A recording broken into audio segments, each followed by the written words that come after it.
think about like with AI, there's all these new AI startups. A lot of the people who start them are techies, and they're very excited about the technology, and they're very comfortable with technology, but it doesn't mean that their users are. I work with companies where the people who produce and market and sell and deliver the software, they're at their computers all day, but their end users might be out in the field, literally in the oil field. I have interviewed end users who are out in oil fields. I have also worked with companies whose users are out in the football field, they're coaches. And so they're not on the computer all day. And so there is a really important way that you need to deliver, onboard, enable them to find value in your product. Even, they're not going to sit through long tutorials. They're not going to sit through several Zoom meetings. They're running dental practices. They're running doctor practices. They need to get value in a more of a consumer-like fashion. In a corporate world where all employees have great leaders with no egos that create fun cultures where people can do their best work, the employees and companies thrive while doing great things for the customers, themselves, and each other. Well, we know that rarely happens. I'm Jeff Palacio. I have been a leader for over 40 years for every t-shirt size company, from small 16 employees to extra large over 1 million. Please join me while I interview outstanding leaders that will share stories of great leadership and not so great. It will help you become a better leader while poking fun at all the crazy shit that happens in corporate America. Hi, I'm Joe Deshawn, and welcome to the Corporate Couch with Jeff Palacio. Today's episode is brought to you by Palacio and Partners, providing turnkey podcast creation, hosting, production, promotion, and related creative resources for you and your business. Today, Jeff is interviewing Donna Weber. Donna is the head of Springboard Solutions and an expert in customer onboarding and customer value. She has a decades-long track record of success as a strategic consultant to high-growth companies. She was the first to define customer onboarding as a strategic discipline. Her Orchestrated Onboarding framework is the industry's go-to model for transforming post-land value delivery into a strategic lever for growth. Her best-selling book, Onboarding Matters, is considered a definitive guide to post-sale customer success. You can learn more about Donna at donnaweber.com. Let's listen as Jeff talks to Donna.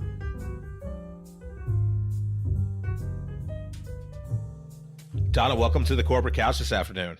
Thank you so much. It's such a pleasure to be here, Jeff. Thanks for having me. And I caught my mistake. You're in California, so it's actually good morning to you. It is still morning. Yeah, there you go. So we'll span into afternoon. Yeah, so excited to talk to you. I know you wrote a book on customer onboarding matters. I know we're going to chat about that, but you're one of the world's leading experts on customer onboarding, and you also talk about customer value and being a customer value expert. So that's near and dear to my marketing heart in terms of customer retention and customer lifetime value. But let's start with a fun question though. You're pretty active out there in terms of social media and LinkedIn, and you're a keynote speaker. But even people that know you fairly well, Donna, what would surprise them about you? Well, let's see. Okay, well, I've moved to an area which is one of the so-called birthplaces of mountain biking. So I've learned recently, been getting into mountain biking, and there's a lot of great mountain bikers here. But my goal every day is just to be able to ride tomorrow. So I want to be safe enough that stay rubber side down. That means the wheels stay down to the dirt and I stay upright. Yeah. So I believe you were just a regular road cyclist in the past. I did more road cycling, and mountain biking is quite technical.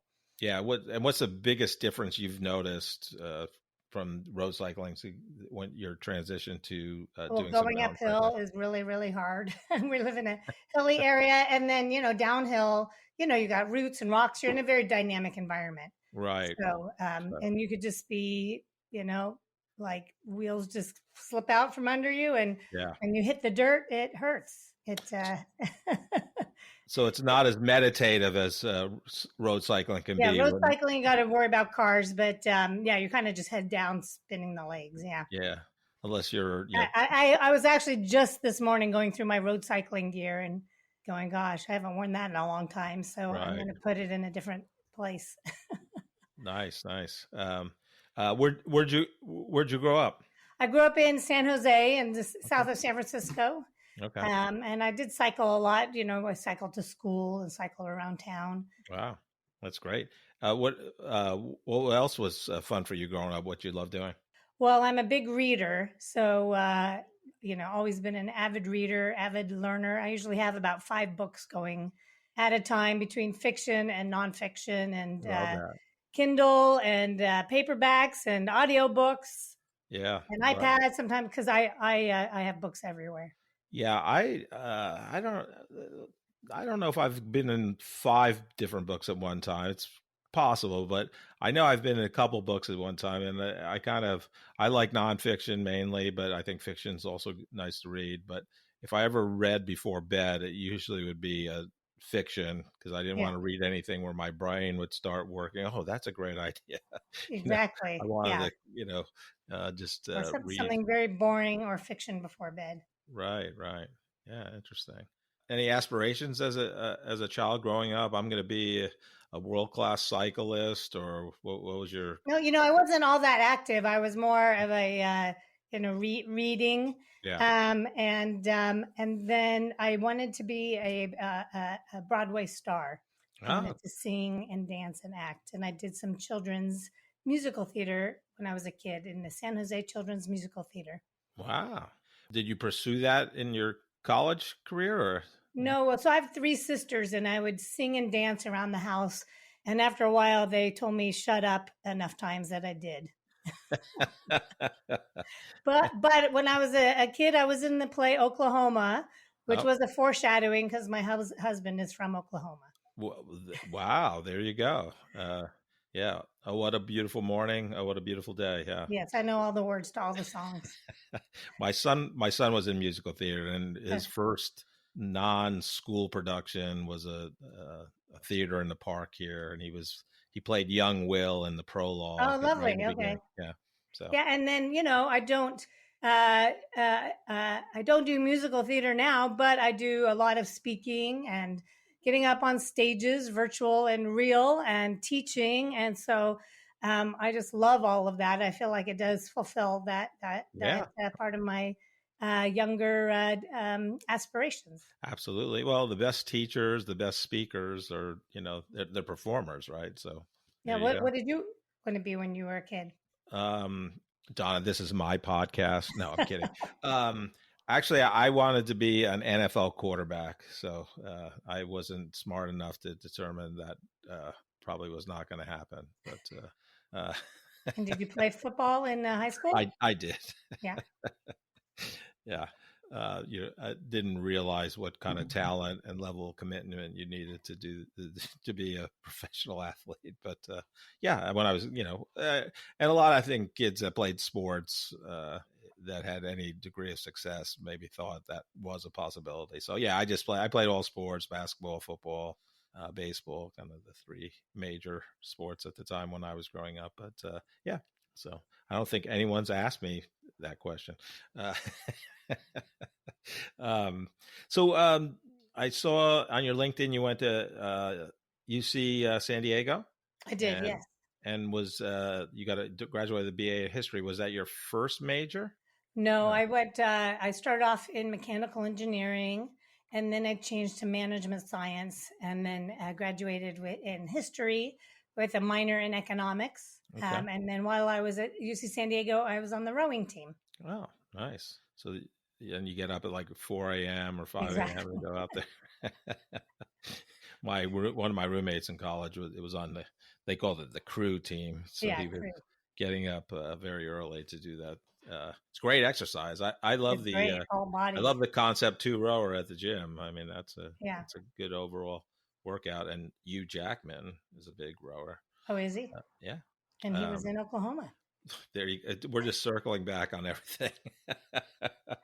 What so I love the trade. That's why I ask people about college majors, because like 90+% of the guests, whatever they go in with in terms of, I'm going to be mechanical engineering, they don't end up with it. So talk about your progression. Why at first was it mechanical engineering, and then why'd you go to management science, and then finally ended up in history with a minor in economics? Yeah, well, I was smart in the science and math in high school. And then in college, I did a physics, and I got a D in physics and thought, well, maybe I'm not up for this engineering stuff. And then management science, I didn't really know what that was, but no, no, that's not a common major now, but people seem to be talking about that. So I thought I'd try that. And then history, I was kind of minoring in history, and I just loved it. Yeah. And so I thought, you know what, maybe I'd already taken like a lot of history classes, and I just loved it. And, I think the history serves me well, because when I work with companies, I really do a lot of assessment and analysis of like what's going on, what's the current state or the prior state. I think history helps me kind of understand the big picture and look at where we're going. And also, history, trying to not repeat the same mistakes, trying to make progress moving forward. So I do feel like I leverage my history degree. Yeah. Well, did you read a lot of history growing up? Is that one of the reasons? Well, one of my favorite, I'm not like a war buff or anything like that. Yeah. I know a lot of people who are into history are, but one of my favorite genres of fiction is historical fiction. Yeah. So I love it when there's like a personal story, against this larger setting. Yeah. And I'm really craving a good one right now. Where there's like the sweeping story and you get involved in the individuals. So when you graduate, you got a history major, economics minor. What was your first job post-college after you graduated, and how'd you get it? Well, my journey was my junior year. I did a junior year abroad, and I went to the UK, and I studied for a year in Scotland. Wow. And there, I got a lot of credit. So I was able to finish in 4 years still.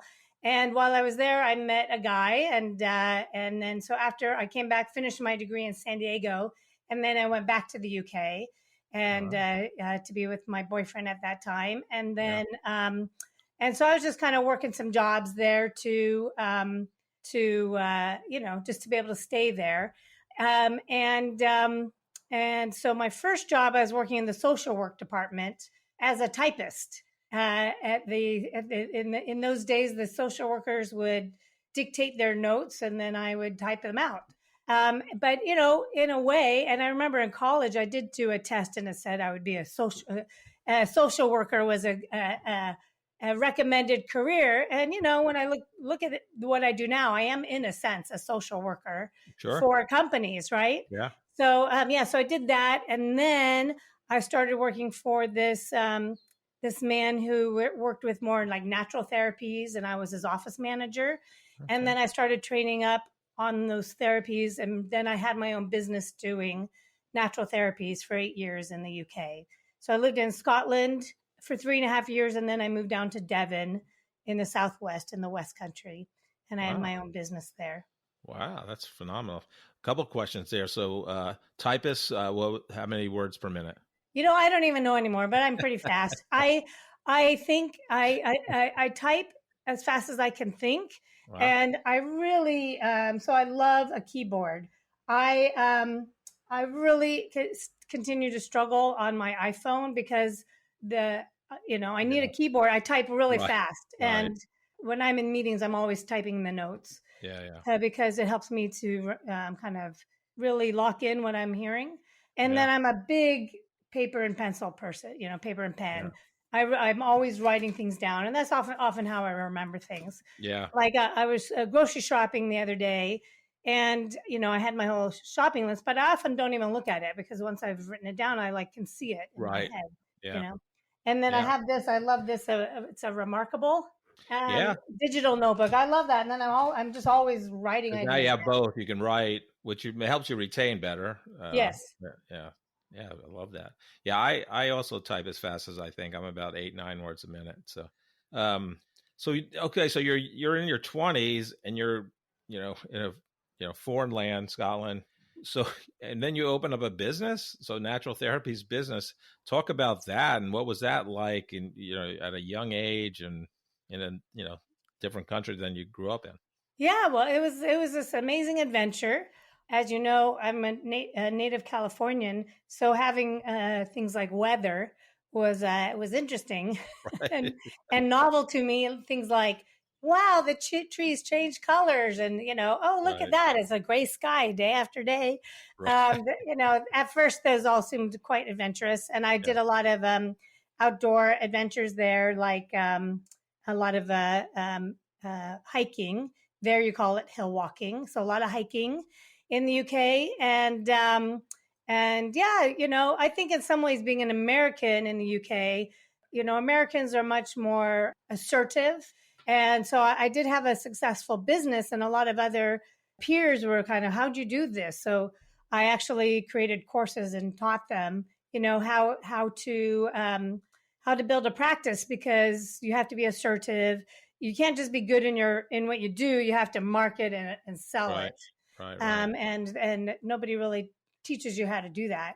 Yeah. And in the same way, I'm self-employed now. I'm in my 10th year of running my current business, and you know, it's not just about the work I do with clients. I always need to be delivering value, and I learned when I was self-employed before that it wasn't just about talking about the features.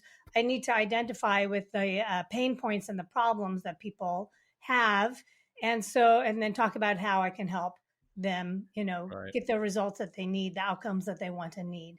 And so it's the same with companies. They need outcomes. They don't deploy software just because of the features. They need to see they have pain points, and they need to see meaningful outcomes. What kind of natural therapy was it? Like homeopathic type things? At that time, I practiced some craniosacral therapy, which is Mm, kind of like a very subtle chiropractic or yeah. osteopathy, as Wow. well as something called applied kinesiology and educational kinesiology. So I Wow. worked with children with learning difficulties, and I worked with adults with like allergies, and kind of helping to get their whole, like a whole Yeah. body approach to Wow. improving their health issues. Wow. Do you dabble in anything like that today, or what kind of? I'm always interested, and I'm Yeah. kind of willing to try anything once. So at some point you come back to the U.S., I think. So what brought you back to the Yeah, States? well, there was a point where I would come home and visit, and it was getting harder and harder. Like I'd go back, and it was getting harder and harder to be away from my family. Yeah. And then also, the last summer I was there, it was the hottest summer in 100 years, and I just felt normal. Like Right. one day I went for a walk, and it was beautiful out, and I just Yeah. felt so happy. And Right. I'm like, why do I feel so happy? This is wrong and that's wrong. I had all these problems. And I'm like, oh, because it's a gorgeous day and the sky is blue. And I realized, like, I may never have this kind of weather again in my lifetime if this is the hottest summer in Right. 100 years. Now, in the meantime, we've had climate change, so maybe the weather has improved there. But I just realized it was kind of time to come home.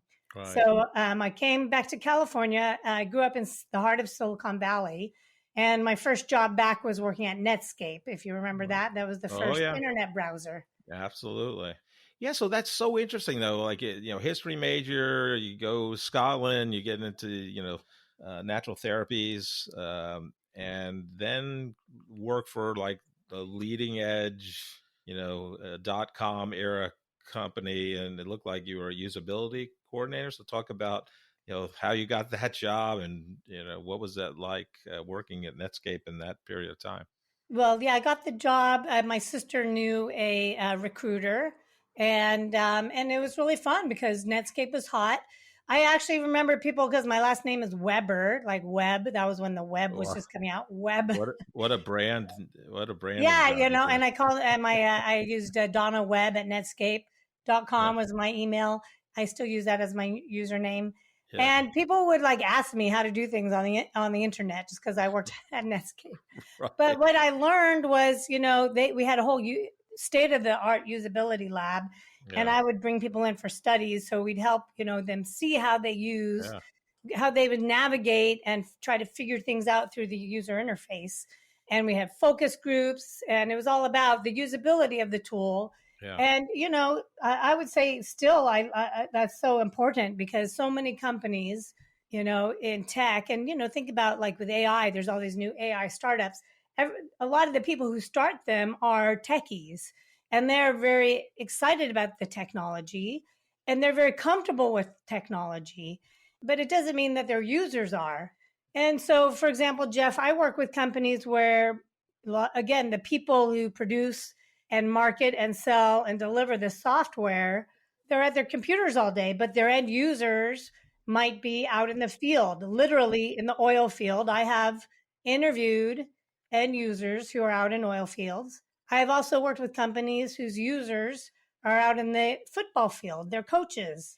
And so they're not on the computer all day. And so Right. there is a really important way that you need to deliver, onboard, enable them to find value in your product, even when they're not going to sit through long tutorials. They're not going to sit Right. through several Zoom meetings. They're running dental practices. They're running Right. doctor practices. They need to Yeah. get value in a more of a consumer-like fashion. Yeah, and then it looks like you just got into the tech world, and then you're developing curriculum for Franklin Templeton. You're at the big CRM at the time, Siebel. That brought back memories. I think we chatted about it earlier. That I was at Bayer Crop Science. I implemented first Siebel implementation. And I said, I'm sorry. Yes, right. Oh God. Yeah, at least Salesforce didn't fall in that same trap of Siebel. They seem to keep growing and growing. And Yeah, Salesforce, when they first came out, their logo was software with a red circle over it. oh, really? Yeah. Yeah, interesting. Yeah, that's oh God. It just brought back memories. And yeah, and you were at Sugar CRM. It looked like in fairly early days of that.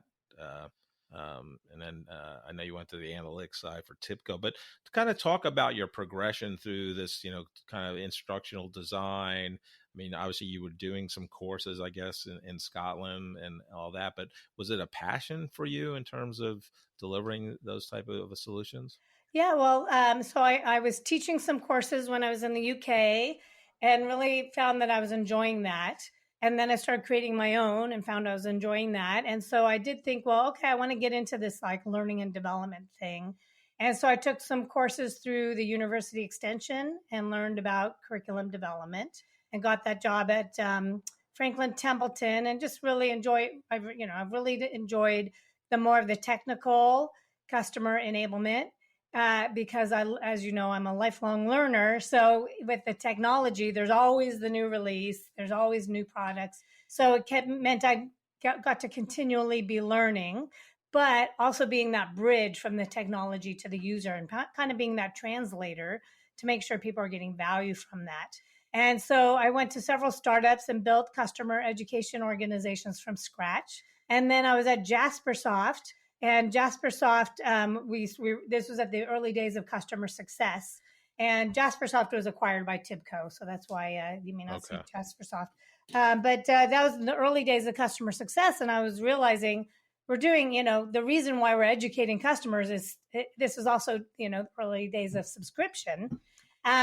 So we're educating customers not just so that they learn, but because we want them to be successful, so that they renew and they become lifelong customers.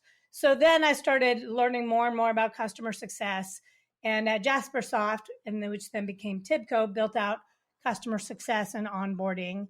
And a lot of that was the foundation of the kind of case study I use in my book, Onboarding Matters. Yeah, I just think it's phenomenal. And I've been around the block a few times in terms of working for a lot of different companies.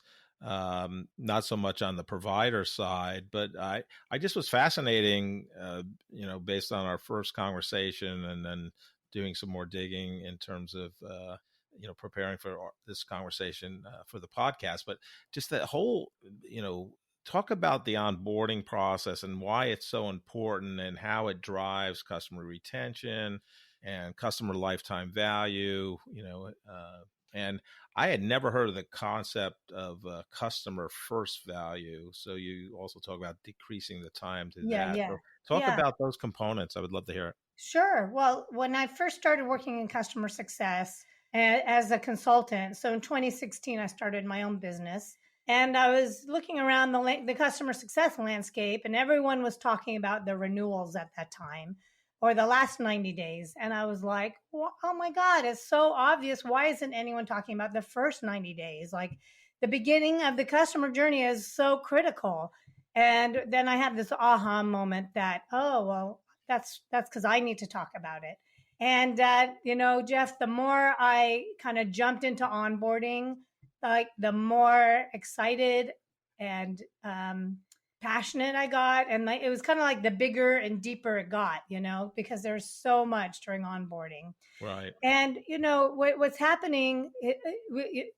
We have been in a consumer revolution.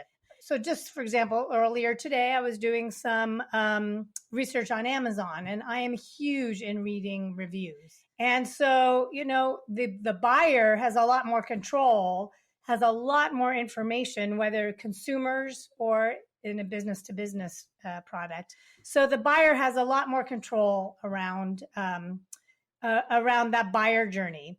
And then they need to obtain value really quickly. So in the old days, we talked about Siebel systems. In the old days, in perpetual licenses and on-premise software, Right.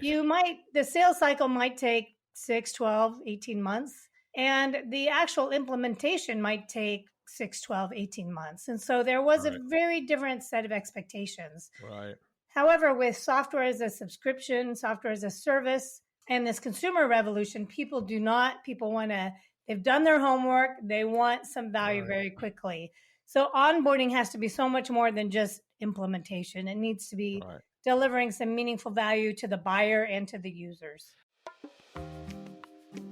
Are you drowning in boring corporate communications? Palacio and Partners is here to rescue you. We transform internal podcasts from snooze fest to must-listen content that actually connects your team and strengthens your culture.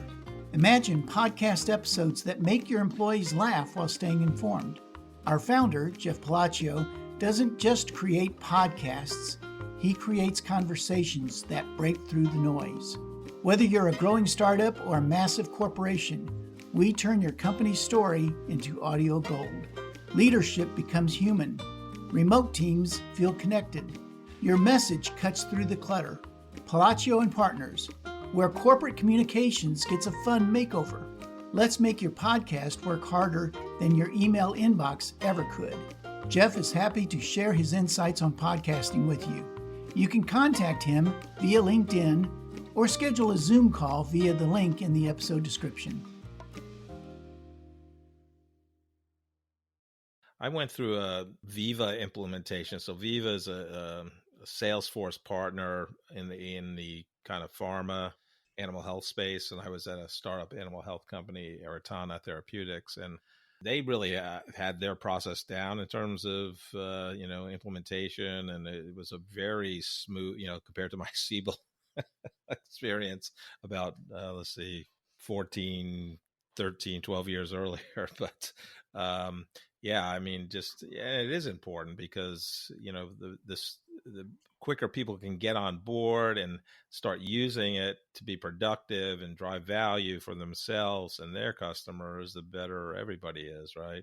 Yeah, I just heard this morning that we're in an attention economy. Yeah. We are competing for everyone's attention. And so let's say you told me about this most amazing mobile app, even if it's free, if it takes more, like if I have to create an account, I'm probably going to drop off because that's taking time to create yet another account.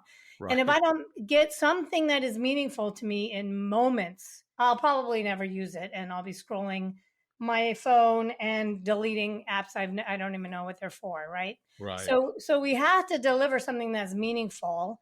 And it's not just a login. It's not just creating a new account. It has to be meaningful to the person. It needs to be making their lives better in some way as quickly as possible. Otherwise, those customers will ghost us they'll be disengaged, and they'll stop using the product. There will be no adoption. And not only do we lose when they don't adopt, not only do we lose that subscription or that license, but we lose any additional upsells, cross sells, anything else they might buy. We lose years and years of compounding revenue from a lifetime customer, and we lose referrals. Right. And I was just talking with an expert earlier today who said that companies are willing to spend 25% more when they've been personally referred to a company. So like price means less because they already trust the company. They know they're going to get benefit. Right. The fee doesn't matter as much. So you're going to get probably one, acquiring customers through referrals costs a lot less. And two, those customers are willing to pay a lot more. So you're at TIBCO, you're doing well there. I'm sure, you had big impact across the company. What made you say, okay, I'm going to, start your own company, Springboard Solutions? What was the kind of impetus? Well, I was starting to see that when I was at Siebel Systems, we had like a team assessment once where kind of highlighted the strengths of different members of the team. Yeah. And what I learned, or what that assessment validated for me, was that I am more of an innovator. I'm more of a pioneer. I love the beginnings. And what I found was I was going to these startups and building, teams and organizations from scratch, and I was just having a ball. And then when things would be running well and it got into this maintenance mode, I was just bored. Right. And then I was like, I don't want to have to keep leaving and started going to new startups, And so I started thinking about, gosh, well, being a consultant, I would always get to have new things to do and be learning all the time and being challenged. And I started thinking about that. So then I started acting like an entrepreneur. Have you heard that term? Yeah, absolutely. Yeah. So I thought, okay, right. I'm going to pretend I'm a consultant. And I started just jumping into programs and projects. And, I wasn't asking for permission. I was just jumping into things where I saw gaps and addressing them and having a ton of fun and learning a lot. And then, Jaspersoft got acquired by TIBCO, and TIBCO got acquired by Vista Private Equity. And then, as you can imagine, there was the opportunity to improve margins from the private equity company. And so I kind of volunteered to move on because my team, I had to reduce my team. That was like my opportunity to jump in and do what I had been wanting to do for some time. Yeah. I mean, so you were making plans prior to that? Yeah, it was on my plan. It's hard to jump off a cliff when you have a good job with benefits and all that. Right. So I jumped in, and the things I love about being self-employed as a consultant, like I am working with so many amazing companies all around the world doing the most weird and wonderful products and solutions. It's so fun.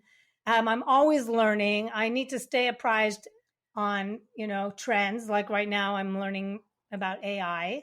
I'm playing around this week, creating my own GPTs in ChatGPT. Yeah. And training them on what I need them to do. Reading reports. I always have ideas. I'm always thinking, and I love how I can go in and help companies take them to the next level. That just really excites me.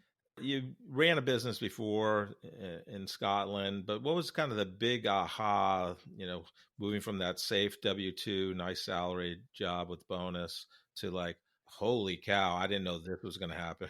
The big thing. So when I first started my business, I send out notes to like everyone I knew on LinkedIn, and I immediately got clients. I was like, God, this is awesome. I have like 5 clients. Wow. Like that right now, I would never take on 5 clients at a time. Right. And I was just like, great, I'm working hard. I've got clients. This is awesome. And then all of those clients started wrapping up around the same time, and I just had nothing. And so what I learned was there's the client work, but I have to always be, marketing and building a pipeline. And that about, 20% of my time and money needs to be invested in marketing. And so no matter how busy I am with clients, I'm always reaching out. I'm all like on LinkedIn, I do posts, I do weekly videos, I write articles. My goal is to always deliver some meaningful value and be helpful. I do webinars and podcasts, just always trying to be helpful. And so that's what I learned was just because I had clients doesn't mean I have a thriving long-term Right. business. I need to always be filling the pipeline. Yeah, well, you answered my next question about your business development process. So I love that. And I think the people I've interviewed that kind of went from that W-2 world to their own, they spend a certain percentage of their time in terms of new client development, content creation to highlight how you help people and provide some value to them, for I think free. I think it was February 22, I believe. I went to a seminar for consultants, and the leader talked about always putting content out. So I said, right, I'm going to do a Yeah, weekly video, yeah, and it's like 2 to 3, maybe sometimes it extends to 4 minutes long. yeah, But I do a weekly video, and I have over 100 now. And yeah. then so that's great because I'm always talking to people, and I get ideas, or I hear myself talking about something and getting excited about it. So I'll put some notes down, and then I record the video, and then I can then I can leverage that content for an article, Yeah. or leverage it for an offering or something. So I'm always thinking, and then I'm always sharing what I'm thinking. I just changed my health network. I've been onboarded to a whole new system, and so I'm always looking at, well, gosh, Yeah. what do I have to say about that experience? Yeah. Yeah. As a consumer, I've been onboarded, and I have a lot to say. I have a lot to say about being the whole customer experience. I'm always reflecting on kind of what I'm going through and what value I can share from that. Any great companies come to mind that you went through an onboarding with recently you want to give a shout out to?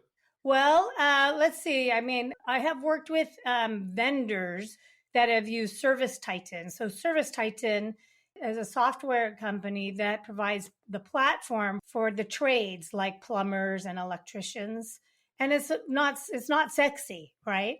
But we were put in HVAC, heating, and air conditioning a couple years ago, and Hmm. the vendors that use Service Titan, the experience was amazing. And I asked them, what are you using? Because this is a great experience. Right. Because they would say, hey, before the technician comes, here's what you need to get ready. This is how long it's going to take.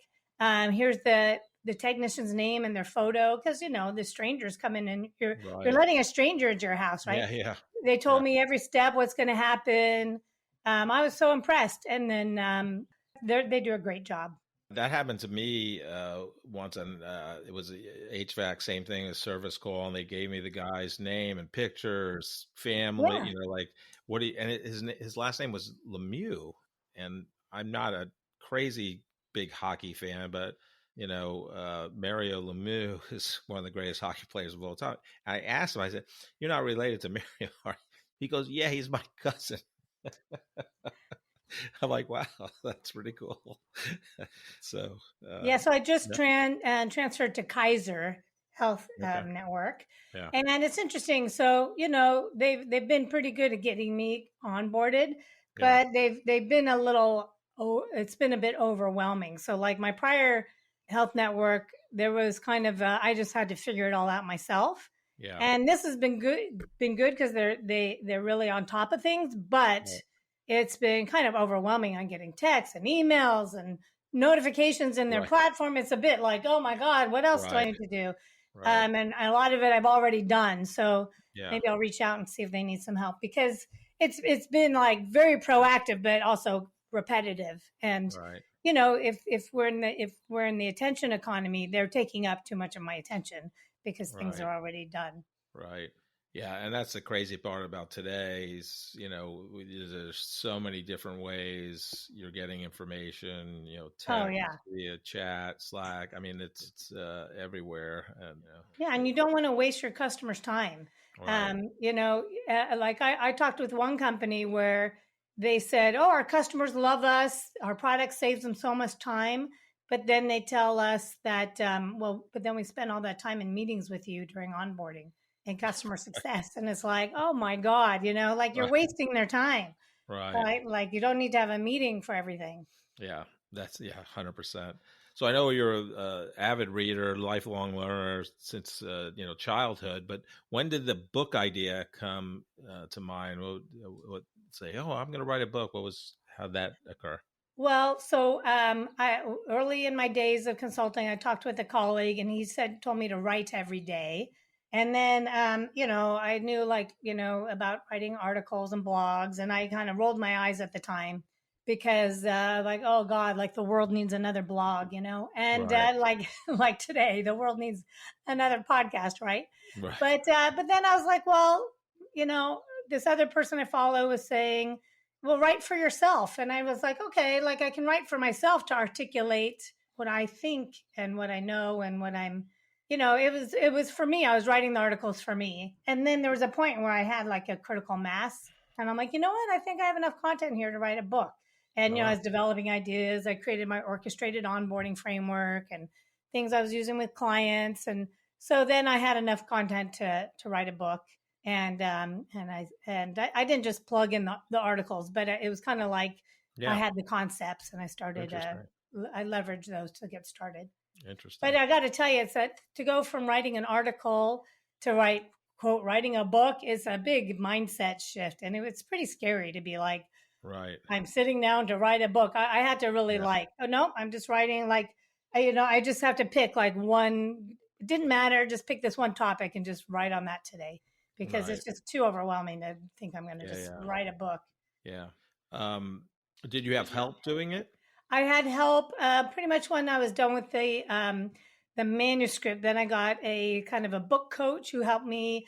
And they did a developmental edit, which is different from a copy edit. So developmental edit was more focused on, the concepts. Are they flowing in the right order?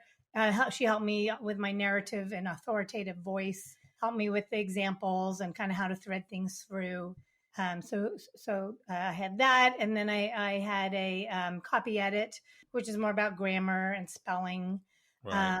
And then I worked with a person to do the book cover and the layouts. And the book coach helped me with all the publishing, because when you write a book, there's writing the book, but the publishing is this whole world, and the whole world of publishing and Amazon is very, very complex and nuanced, and it's a lot. And then there's the launch, and then there's the promotion.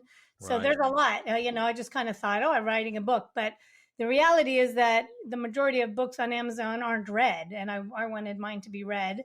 So it has to go beyond just there's a live book on Amazon, but really promoting it. And I learned from my book coach too that it's a marathon, not a sprint. Right. And the book's been very successful. I've sold over 16,000 copies, and people continue to tell me that it helped transform, the way they onboard customers at their companies. Yeah, no, it's fantastic. I mean, I went and read some reviews on the book, and you had 4.7 stars on Amazon. There was like 223 reviews, I think. So that's fantastic. Congratulations. Thank you. For that. I think I'm at 284 reviews now. Yeah. Not, and who's counting though? Not that anyone's counting. So talk about kind of where do you see yourself going? I know we talked briefly about, being a customer value expert as well as a customer onboarding authority, but talk about your mind shift or evolution, I guess, to the customer value piece. Yeah, in a sense, my book's called Onboarding Matters, but in a sense, onboarding doesn't matter unless you deliver meaningful value to your customers. Unless you're really making a difference for them. And, as I've shared, I mostly work with, high tech B2B, and those companies continue to be very kind of inwardly focused, continue to be focused on their product. They think that their product is the like hero. And I read the book, Donald Miller, How to Build a Story Brand. That's what it is. And it's all about Donald Miller talks about the hero's journey. Are you familiar with that, Yes. Jeff? Yep. And so the thing is that he talks about, the customer is the hero and the company is the guide. And so it helped me see like the businesses and the top technology, they're the guides. And Yeah. we need to make our customers the heroes. And Right. and a lot of tech companies, they're so excited about their solution and they really think that they are the hero. And so I really want to turn the lens on the customer.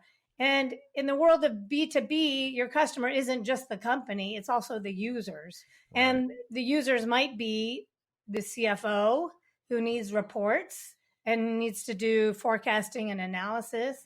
The end users might be managers who need to run their teams. They might be shop floor workers, right? Right. And so each of those users needs to get meaningful value, meaningful outcomes, or else the product will not be adopted, no matter how great let's say the buyer, let's say the CFO is the buyer, no matter how much the sales rep convinced the CFO, no matter how much the CFO is convinced, if we don't bridge the gap to those end users, the company will not see the value. And believe me, I work with companies where they have sophisticated, let's say, financial tools, but the companies revert to using spreadsheets because nobody wants to change. Right. So we need to understand the jobs that the end users need to do. And we also need to cross that chasm with some change management to help them really hold their hand and move from the familiar to the new, so that they really thrive with this new solution. Otherwise, the whole thing is a waste of money and a waste of time for both the buyer and the company. Yeah, no, I totally agree with that. Donna, do you think you have a second book in you? Any thoughts on number 2? Well, I'm really excited about talking about value, delivering meaningful value. And so I've been doing a lot of reading. So I'm in the research and development mode right now. Yeah, that's great. That's great. Yeah, because that value, it's kind of this very amorphous thing, but people need to have meaningful outcomes. Like if I go to the gym, but I don't get an outcome of, getting some good endorphins after a workout or, lowering my body fat or feeling stronger or making some nice connections, then it's not going to be a good use of, I'm going to give up and I'm not going to go, and maybe I'll still pay for a little while, but I'm not going to be a long time customer. I'm not going to be referring to other people. Yeah. Unless you're a Planet Fitness member and it's such a low cost, you just pay for it forever, even though you don't go anymore.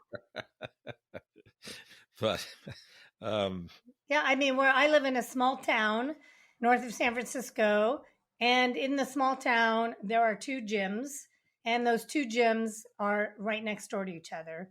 Oh, really? And one of them has been there since the 1980s. Oh, wow. And the other one opened about a year and a half ago. And the new one costs about 3 times as much as the old one. Wow. I belong to the new one, because the old one has like old equipment, and there's no classes. It's just equipment that a lot of people say, it's kind of smelly and the equipment's old. And the new one has all these amazing classes, and I love a good class, So they've got yoga, they've got cycling, the spin classes, they've got weights, they have aromatherapy. It smells good in there. Oh, wow. Everything's state of the art. And so, it's not just about price. People want the higher value, and I get good value because I go to the classes and I work out hard, and I might be swearing at the instructor the next day because my body's in pain, but it's helping me to reach my goals. Yeah, no, that's a good thing. Donna, I love helping 2 groups of people. One's that recent college graduate that is looking for that first job, beginning their post-college career. What advice do you have for them? Well, I guess, knowing what it is that you that excites you. There's two things in there. One is trying to get engaged in the career that you want to get into, but also looking at the stepping stones of always learning and seeing what every job is teaching you something. Through our conversation today, I've worked in very disparate industries, and my husband calls me the master of the pivot because I've pivoted my career several times. Right. But, when I look back, I can see how they've all been stepping stones to doing what I do now. So seeing not just like, maybe you're not jumping into that one career that you most want to do, but is it a stepping stone to help Right. you learn? And you have to take responsibility for that learning. People aren't going to serve that on the platter. Yeah. Yeah. When I give talks to, college seniors or juniors, I always say, just because when you walk out of here in May of whatever year, your learning is just beginning. It's just Yeah. beginning. Yeah. you know, but yeah, the second group I love helping, Donna, is that, usually start as an individual contributor, first part of your career, but those that want to take the leadership path of actually leading a group of people on an org chart, what advice do you have for them as they get that first promotion to do that and begin their leadership journey? Well, I think this is something I did. So when I was at Jaspersoft when we got acquired by Tibco, and I went from managing a team of about 8 to managing a team of 35 all around the world. Wow. And the first thing I did was I met with every single person on the team, whether they were a direct report or not, and to find out what they wanted, what they needed, what they loved, what they hated. I also found out, hey, what would you love to be doing? Because if things change, and there's opportunities, well, what is it you'd want to do? And so let's say somebody was doing, one job, but what would really excite them would be something else. And if the things, shifted where there was an opportunity to bring them up into that role, then I could. So just, really learning from my team and knowing what they wanted and needed was really critical. Yeah. I want to add one other thing, which is a book I've recommended to many people who are starting new jobs or new roles. And if you give me 1 second, I can look it up. It's called The First 90 Days. I recommend it a lot, and by Michael D. Watkins. Yep. And that is all about, those first 90 days are about listening and learning and assessing, interviewing customers, interviewing employees. Mm-hmm. And really, it's like you're a tourist in a new country and you're just trying to learn the landscape. And then coming up with, hey, what are the let's say top 2 or 3 things you're going to tackle in the first 90 days? Yeah. Then it just keeps it like kind of blinkered. So you're not trying to figure out everything for everyone, because that can be so overwhelming. And people always want you to produce something very quickly. And so by having like your kind of 90-day assessment and plan, 1, that looks really good, and 2, you can start to make a meaningful difference, addressing the quick wins right away. Yeah, I love that. I've heard that referred to as a listening tour also, that first 90 days. Yeah. Yeah. Can I give one more book that I often recommend? Yeah, let's have it. I know, God, now you got me all excited about it. It's called A More Beautiful Question by Warren Berger. This is one of the books I recommend a lot. And it's all about listening, that there is an element, like when you go into, whether you're starting a new job out of college or you're taking on new responsibilities as a leader, or for me, coming in as a consultant to a new client, there is this like pressure where I think I got to jump in with all the answers. Right. And really what I've learned, I'm in my 10th year of consulting, is that it's the questions I ask. It's not the answers I have. Yeah. And so, you talked about listening. I go in and I listen and I listen and I listen. Oftentimes by listening, my clients come up with the answers themselves, or together we come up with answers. None of us, I would never, ever have thought of that with my consultant hat on. But it's all about listening, and it takes the anxiety off of me when I start working with a new client, because I don't have to have the answers. I get to listen. And then the things that come out of that listening, the solutions, I would never have come up with those. Right. My clients would never have come up with those. It's like this for me, it's like some magic happens, and we like come up with these ideas that nobody would have ever looked at. So I'm just gather data. I have this way where I do this mind mapping, and I just like dump all this data down, and I kind of start letting things connect themselves. Yeah. So you don't feel like you have to have all the answers. Go in with the questions. And that book is all about learning how to be good at asking questions. Yeah. No, I love the mind mapping. And I do that almost daily. Oh, you do? Yeah, I do. What do you use it for? I use it to prepare for our conversation today with you, and just strategies. I do podcast creation for other companies. So, I come up with, each company, it's customized to what they're needing. Yeah. So I learned it from Michael Gelb. What tool do you use? What tool do I use? Yeah, from I actually, it's just I use, yeah. Yep. Old school. I've tried different things. I've used things on, software as service, but I go back to the, again, it helps me remember. So yeah, I kind of thing. can't think unless I'm doing mind mapping. Yeah. I do paper, but I also have a tool called Xmind I use. Oh, excellent. And but okay. yeah, I do everything. Like for when I do my weekly videos, I create my mind map. Yeah. And I find, trying to write out a whole script and then remember a script, it's just too much. But as long as I have the main points that I know I want to cover, then they're there and I talk to them. Yeah, love that. And those two books have never been mentioned with any guests, 155 episodes so far. But I read the first 90 Days by Watkins, but the other, a more beautiful question, I definitely have to check that one out because I've not heard of that that's one. My most that's the book that I most recommend. I love that. Love that. So, Donna, thank you so much for coming on the Corporate Couch today. I'm grateful to Cindy McGovern who introduced us. Yes, I'll send her a thank you. Yeah. So, I loved our conversation. Thank you again. Thank you. It's a pleasure to talk, and I look forward to continuing the conversation. Absolutely. Donna had me at time to first value, which, it was a new term to me, talk about reframing the customer onboarding process from like just here's the checklist of what we need to do to really it's about revenue. It's a revenue strategy. She talked about other things that both you and I were familiar with, during the Sprint, AT&T, MCI days of, talking about increasing customer retention and increasing customer lifetime value. But, that whole concept of customer onboarding, which, became popular probably in early 2000, customer success managers became a new title and things like that. But I mean, really, she was like a world-class expert in customer onboarding and customer value. Mm-hmm. I just thought it was like almost a mini masterclass of how to turn a handshake, the deal into a long-term customer relationship.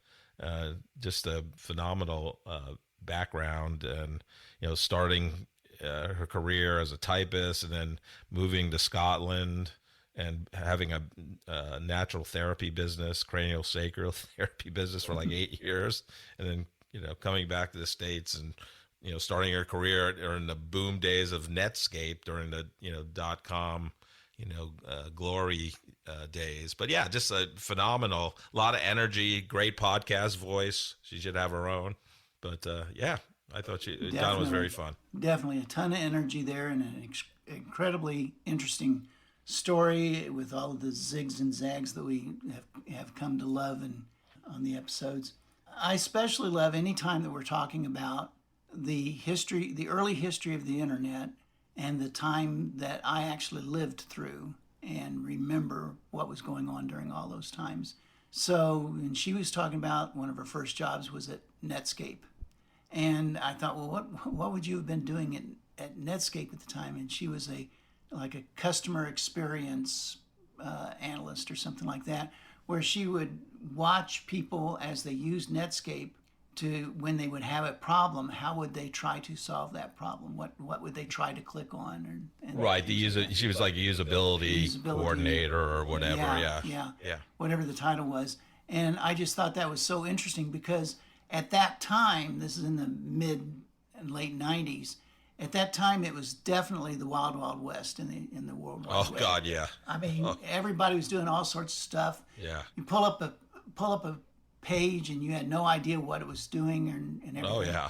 Even something as simple as, how do you know that something is a clickable link? Well, you know it now because, or eventually, because it's blue and it's underlined, right? Right. But at the time, that wasn't even a standard, So somebody had to come up with that. Somebody had to think about that. That was the thing to give your brain a signal saying, click here for more information about that thing. What is a button? What does a button look like? How does a button perform? What should you intuitively expect when you click on a button or pull down a drop-down menu or something like that? Those were all things that maybe we take for granted now, but at the time, that was not standardized. That barely even existed. And she was right in the middle of all that. And I think that was so interesting. She had so many other things. I just kept writing about her, but I could talk about her all day. It was a wonderful, wonderful interview. Yeah, no, it's fascinating. Joe, what sage wisdom do you want to impart on our listeners today? I tell you, I'm a little upset. Why? I wanted to tell you about this was because I went to the store and I bought a thesaurus, but when I brought it home, I found out all the pages in it were blank. There are just no words to describe how angry I am. Thank you so much for listening to this episode of The Corporate Couch. If you enjoy the podcast, I would love for you to take 2 minutes out of your day to rate us 5 stars and write a review. Please join me next week to learn from another great leader sharing their professional journey and insights.